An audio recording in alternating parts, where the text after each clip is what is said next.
So guys, nag-adobo ako ng lapay ng baka. Ayan, nagtagsa ko sa bawang.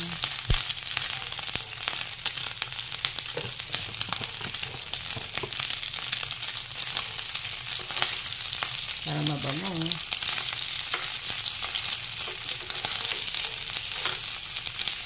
Yan ang aking adobong lapay ng baka.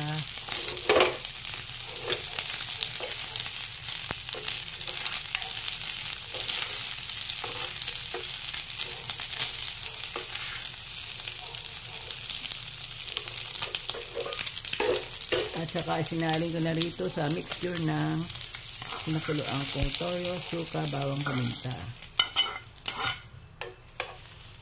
Thanks for watching Mami Bileta Vlogs.